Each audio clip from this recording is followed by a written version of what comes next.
Hello, this is Jamie the D. This is Mighty Biscuit.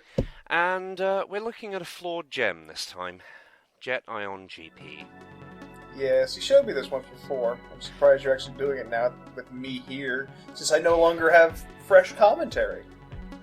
Well, you know, I just posted a little bit of the replay.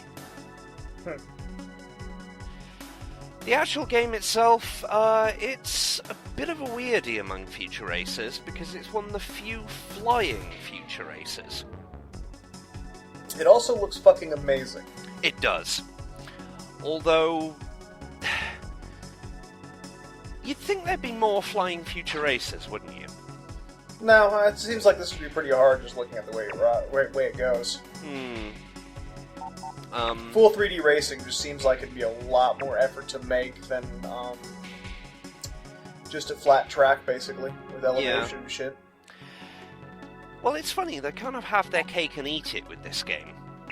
Yeah. By the way, there is lore and walls of text. Boy, this is exciting, guys. Yeah, I know. But Did you know he was hospitalized for a year due to a huge accident? yeah, probably a crash, considering this thing handles like a brick. This is the Kyrex of this game. It's really fast, but it can't turn for shit. And considering the only real flaw with this game, it means that never ever choose this for anything but time trial.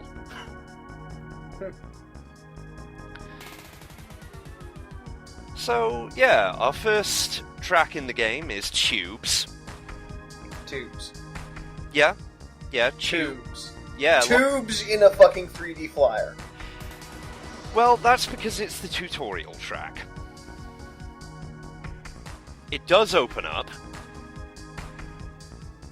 I'm sorry, but I saw one video and figured out what the hell I was supposed to do.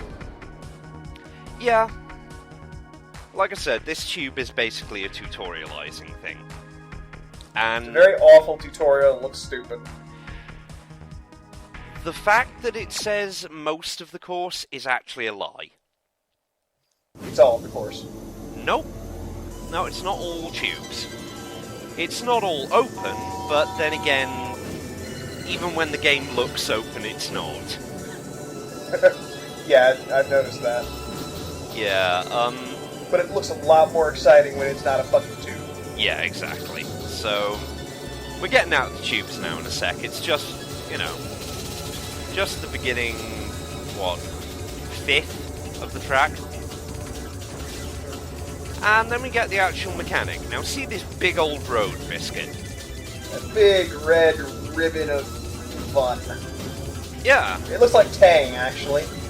Yeah, the big It's a red river ribbon Tang. of Tang is both your ideal racing line and the source of your acceleration. Go too far from it and, well, we'll see that later in the video. But the closer you are to it, in fact, just above it is the best place. And you go like shit off a stick. The further you are, the slower you are. And this tube always counts as near maximum. One thing I have to say is these fucking obnoxious particle effects flying off this goddamn thing. Actually, they're flying off the back of the ship. Whatever it is, it's fucking obnoxious. It is. And it reminds me of an episode of Star Trek. You know that one episode where the Star Trek Next Generation where they get shot and shit and all the blood's floating around? Oh, yeah. So yeah, as you can see, those barriers mean jack shit. They just look fancy. Yeah, they look fancy. And, the course itself, not too difficult, apart from the fact that, you can see my shield going down a little bit while I'm going down the tubes, because sometimes I can't turn fast enough. Yeah, you kind of been ping-ponging around here. Yeah, like I said, this thing steers like crap. I've noticed. But I do eventually sort of get the trick.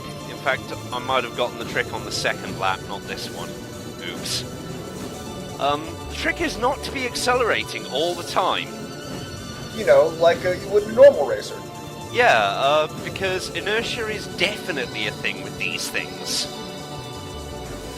Again, it's a no-brainer, but... You never know when inertia isn't actually a thing in these games. Yes. So, there are actually a couple of different success tunes. We get to see two of them in this particular game, with the whale song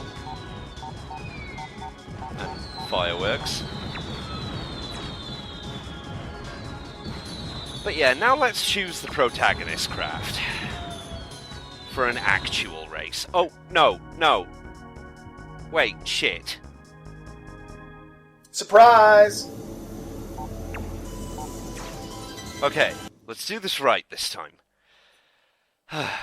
Fuck's sake. Well, now you're just showing off the quit the game menu. You're being very thorough, Jamie. Yeah, let's go with that.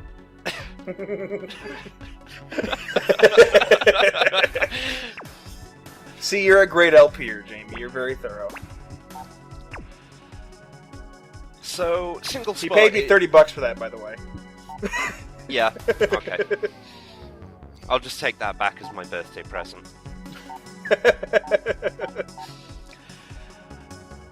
So, it's no surprise that the hero craft has average stats, but is still actually fucking good. Forkner. Yes. Forkner. That's the name of the company, alright? It's actually the AMAX. Why couldn't they have just called it Faulkner?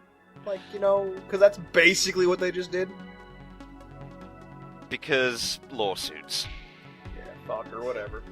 Those damn Faulkners. Yeah, I know. Alright, moving on. But yeah, this is the cheap ship.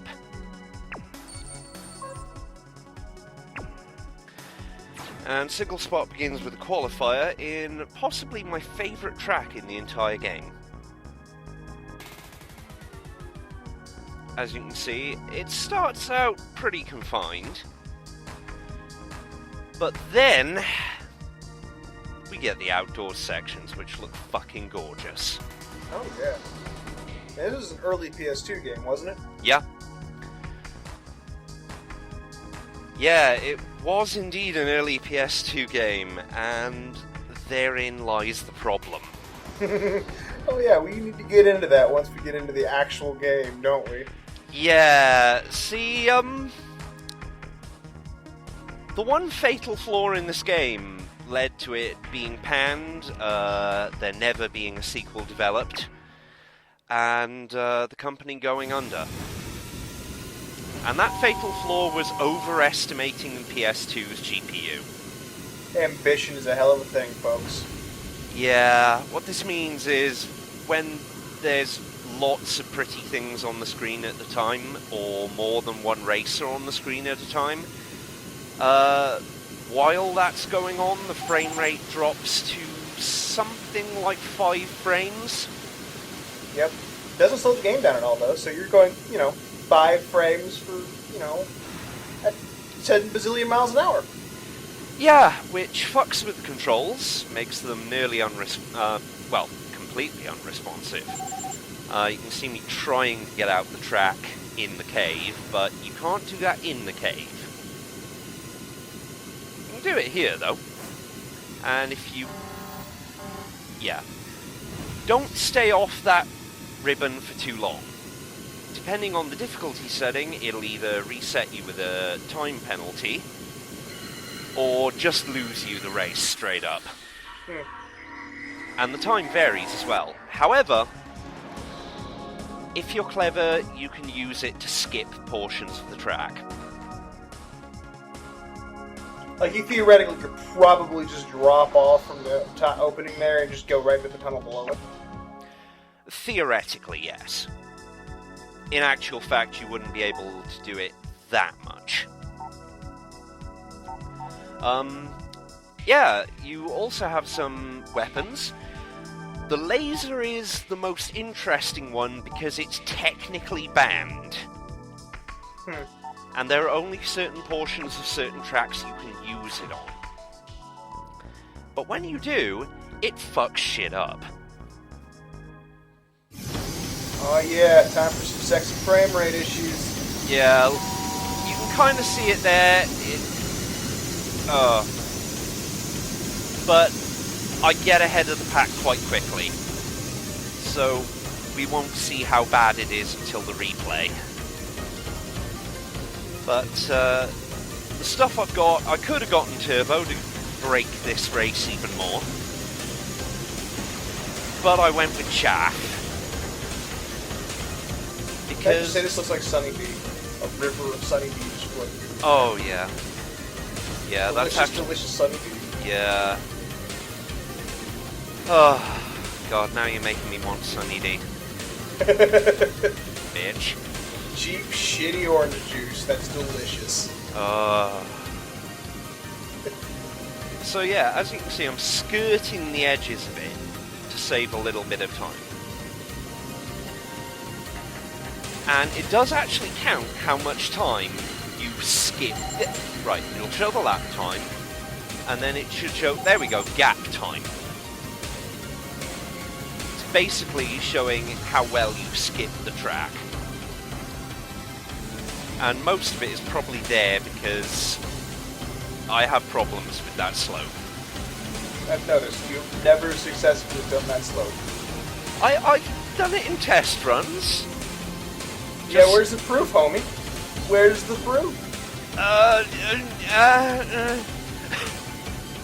It's in my head, where it's least useful. Exactly. You've never done it.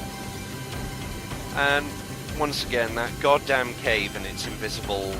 They're not even walls. It just bounces you. So, invisible bumpers? Yeah. Yeah, so this is a lot like normal Wipeout, where I'm pinballing all the time.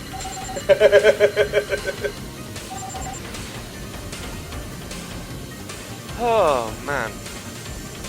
The amount of detail they crammed in was amazing. It's a fucking gorgeous game. Yeah, but the really sad thing is, the track after this that I didn't show, the track itself causes frame rate drop. And that's basically why, if you look this game up, it's got a Metacritic score of 44. Maybe. It's a real shame because the game just looks absolutely fantastic, and it looks like it's controlled really well. And on top of that, it has a really interesting mechanic. Yeah. It's just ambition's a hell of a drug, kids. Yeah. It has all the right things for success at the wrong time. Yeah. And that had the knock-on effect of fucking with everything else. Exactly. By the way, you may have noticed I lapped somebody right at the end. Yeah, and the frame rate dropped. Yeah, there we go, there we go. Look at that. Slideshow. Okay, this was my first second for track. Here's the second, third second. Yeah, pretty much. On the first track, it's actually really hard to get ahead of people. I bet. That was like no fucking room to maneuver. Yeah, exactly. So you're doing the entire race at something like 10 frames, if that. Pinballing through those tunnels. Yes. And, you know, that explains the really low Metacritic score.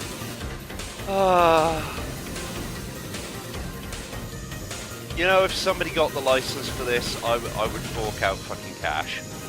Yeah, I would too. But, it seems like future racing games are kind of only just coming out of a slump. And we'll be seeing some of the modern incarnations later in the thread. Trust me, Thread. It's gonna be special. Some of them are good. I mean, Nitronic Rush, that's a modern one. Yeah. But we're not here to find the good ones, Jamie. Well, we've had a couple of good ones. I mean, Slipstream 5000 was good at the time. It hasn't aged well, but it was good at the time. Gear Grinder, I mean, you enjoyed the hell out of that one.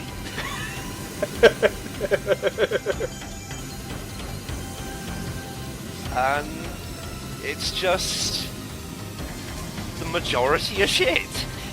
Exactly, but that's what we're here for. The Thread especially. We're not here to watch good games and watch you succeed. We're here to watch us suffer in bad games. Oh, I wouldn't say Wipeout's a bad game. It's kind of the sideshow right now. Because I've never played Wipeout. Yeah, I suppose. I've never played Wipeout. I don't have the nostalgia that you do. This is true. But yeah, we're almost done. All that's left now is watching that lone Akashina glider at the end. Get bumped into. Yeah, poor guy, it's just gotta... I'm in first place, he's in last, puttering along in the equivalent of a Segway. And you just like, move! Out of the way! Yeah, pretty much. Woohoo! Keg party, bro! So, this has been Jedi on GP. This has been Jamie the D. This has been Mighty Biscuit. Take care of yourselves, guys. Adios.